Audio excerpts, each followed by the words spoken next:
시청자 여러분 안녕하십니까, 김동수입니다. 이 시간에는요 고려대학교의 서지문 명예교수님으로 계시는 칼럼을 좀 소개하겠습니다. 내용은요 헌법재판소에 관한 건데 여러분들 역사 공부하신다고 한번 들어보시기 바랍니다. 이 서지문 교수님이 헌법재판소에 위치하고 있는 그 역사를 설명하셨고요. 그리고 현재 헌법재판소에서 당면한 문제를 잘 지적했습니다. 바로 헌법재판소에 있는 헌법재판관들이 어떻게 결정을 하느냐 하는 것입니다. 그 결정 여부에 따라서 대한민국의 운명이 좌우된다. 바로 우리나라가 존립할 것이냐 멸망할 것이냐 이런 것들이 바로 헌법재판관들의 손에 달려있다는 사실입니다. 정말 중요한 시기라고 보는데 여러분들 관심 가지시고 한번 같이 역사 공부하고 헌법재판소에 관련된 문제를 여러분과 함께 다뤄보는 시간을 갖도록 하겠습니다. 글 제목은요, 헌재는 존재 이유를 입증하라. 헌법재판소가 현재 존재하고 있는 이유를 증명하라, 입증하라. 정말 의미 있는 글입니다. 자, 현 헌법재판소 경내의 동산에는 600년의 수령의 백송이 서 있다. 볼수록 아름답고 신령스러워서 넋을 잃고 보게 되는 귀한 수목이다. 그들의 쉼터도 아늑하고 좋아서 외국인 친구가 왔을 때 데리고 가서 보여주며 헌법재판소 터에 서린 우리 역사의 경량 몇 장면을 소환하기도 한다.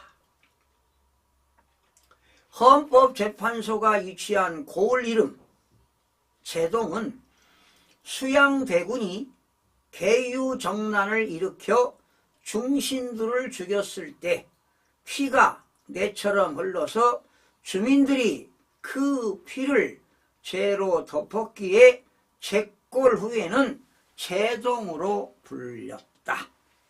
한말에는 김옥균 등 개화파들과 민씨 세력이 거주했다. 헌법재판소 터에는 박규수와 홍영식의 집이 있었다.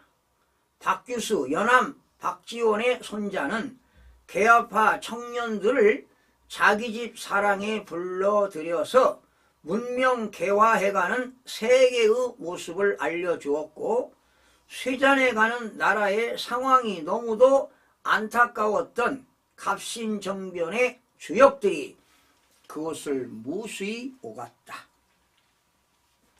갑신정변이 3일 천하로 허망하게 끝나자 홍영식이 자기가 뒷수습을 맡겠다면서 동지들을 일본으로 피신시키고 자기는 살해되었고, 그의 일족 20명이 그의 아버지의 명에 따라 자결했다고 한다.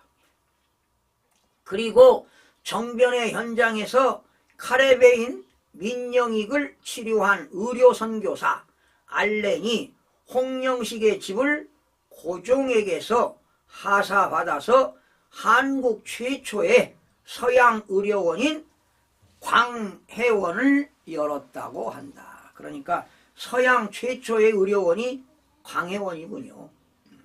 그 후 경기군여가 그곳에 세워져 조국 근대화를 담당할 여성 인력을 길러냈고, 1945년 경기여고가 정동으로 이사를 한 후에는 창동여고가 옮겨와서 40여 년 동안 여성 인재를 양성했고, 1993년부터 헌법재판소가 자리를 잡았다. 지금 헌법재판소가 1993년부터 자리를 잡았군요. 슬프고 안타까운 내력도 있지만 숙연하고 품격 높은 터인데, 오늘의 헌법재판소가 턱값을 하는가 자리값을 하는가 의문이 들 때가 있다. 처음 헌법재판소가 이전했을 때 어떤 사안이 합헌인가 아닌가를 가리기 위해서 그렇게 웅장한 건물과 여러 명의 재판관이 필요할까 의문이 들었고, 한편 나라의 헌법을 수호해서 나라의 근본을 확실히 한다면 헌재 재판관들이 대법관보다 격이 높아야 맞을 텐데 하는 생각도 들었다. 역대 헌재 재판관의 면면을 보면 각자 내노라 하는 이력을 자랑하는 인물들이지만 해를 거듭할수록 어느 헌재 재판관을 거론할 때 그의 경륜이나 법리에 대한 통찰력을 살펴보지 않고 다만 그들의 이념, 성향만을 주목하는 것 같다. 지금 잘 지적하고 계시네요.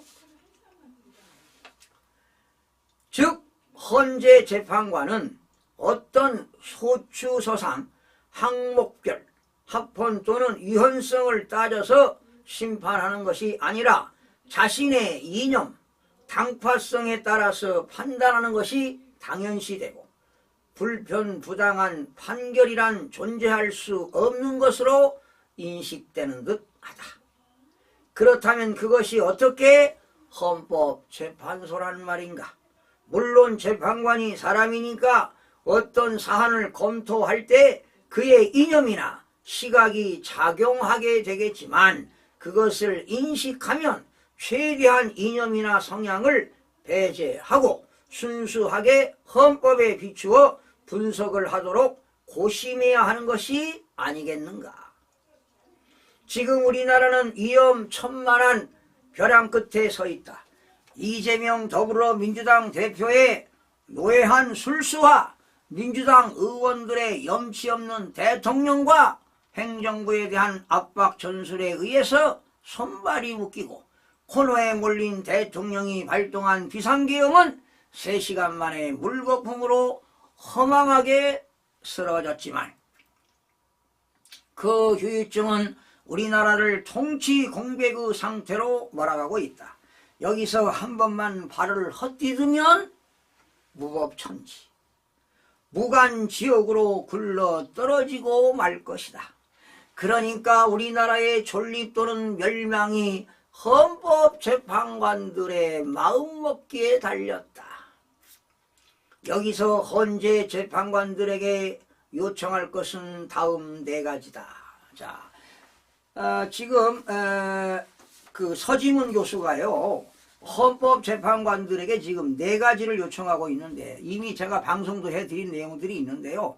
여러분 관심 있게 한번 들어보세요. 첫째, 윤석열 대통령의 탄핵을 청구하는 민주당이 소추서에서 11째 항목을 삭제한 것은 물론 탄핵 심리를 단순화함으로써 하루속히 윤석열 대통령 탄핵 인용을 받아내서 이재명 대표의 형이 확정 판결이 내리기 전에 윤 대통령을 축출하고 조기 대선이 치러지도록 하는 것이니 이는 우리의 헌법 조문과 헌법 정신에 모두 위배되므로 소추서를 반환하고 민주당이 탄핵을 다시 의결해 오기까지 윤 대통령으로 하여금 다시 대통령직을 수행하도록 할 것. 둘째, 만약 민주당이 기어코 재차 탄핵을 의결해서 새로이 탄핵소추가 제출되면 국민대 법대 학장 전 한국헌법학회 부회장 이호선 교수가 헌재 재판관 전원에게 전달한 공개 서신에서 촉구했듯이 윤 대통령이 비상계엄을 활동했던 사유인 국회의 입법권 남용, 탄핵권 남발, 예산 삭감으로 인한 행정부 기능 마비 현상과 선거 시스템의 부정행위 개입 가능성에 대하여 사실조사를 거쳐 헌재가 판단을 내려줄 것. 진짜 이번 헌법재판소 재판관들은요, 윤석열 대통령이 왜 비상계엄을 했는가 그 원인을 분석할 의무가 있어요. 에? 거대 야당의 국회 폐악질 아닙니까? 입법을 폭주하고 탄핵을 남발하고 예산을 삭감하고 이재명 대표의 사법 리스크 방탄을 위하여서 폐악질을 하고 가장 중요한 국민들의 참정권인 부정선거 진실규명 아닙니까? 더 나아가 반국가 세력, 종북 세력들을 척결하겠다는 거 아니겠어요? 이걸 헌법재판관들이 좌다 우다 떠나서 국가를 살리려면 이 내용을 잘 간파해야 된다는 겁니다. 셋째, 선입선출의 원칙에 따라 헌재에 이미 계류 중인 방통위원장, 검사들, 감사원장, 서울중앙지검장에 대한 탄핵 인용 여부를 대통령 탄핵 결정 이전에 먼저 판단해서 민주당의 탄핵권 남용, 입법부에 대한 행정부 마비 시도 행태에 대하여 헌재가 면죄부를 주는 셈이 되지 않도록 해줘야 한다는 겁니다. 넷째, 선거 시스템과 관련하여 부정선거의 유무가 아닌 부정이 개입할 수 있는 시스템적 약점이 있는지, 이 약점을 시정하기 위한 노력을 선관위가 얼마나 보여주었는지 파악해 줄 것 등이다. 무엇보다도 선거는 민주주의의 운영 엔진인데 선거 부정을 고발하는 시민이 그토록 많은데 선관위는 어떠한 공권력도 미칠 수 없는 기관이어서 계엄을 선포하고 계엄군을 투입할 수밖에 없었음이 반드시 고려되어야 할 요소가 아니겠는가. 참 이 서지문 교수가 정말 잘 지적하고 있는 거예요. 대통령의 의중을 잘 읽고 있는 거 아니겠습니까? 만약 헌재 재판관들이 이 나라의 그리고 모든 국민의 운명이 헌재의 판결에 달린 이 시점에서 여러 건 복잡한 케이스들을 확고한 원칙에 따라 정확한 순서를 정해서 그리고 간절히 기도하는 자세로 심리하지 않는다면 헌재는 나라와 국민을 지옥에 빠뜨릴 중죄인이 될 것이고 헌재 폐지의 요구가 천국에 메아리 칠 것이다. 마지막 문장 무섭지 않습니까? 헌재는 나라와 국민을 지옥에 빠뜨린 중죄인이 될 것이고 헌재 폐지의 요구가 전국에 메아리 칠 것이다. 만약에 이번 헌재가 윤석열 대통령 탄핵을 인용한다면 중죄인이 될 것이다 라는 거 얘기하는 거 아니겠습니까? 그리고 헌재의 폐지 요구가 국민들로부터 메아리 칠 것이다. 대국민 혁명이 일어날 것이라고 이 교수님께서 예견을 하는 것입니다. 헌법재판소는 정말 법과 원칙에 따라 양심에 따라 헌법과 법률 규정에 의해서 잘 결정을 해야 될 것으로 보입니다. 시청해 주신 여러분 고맙습니다.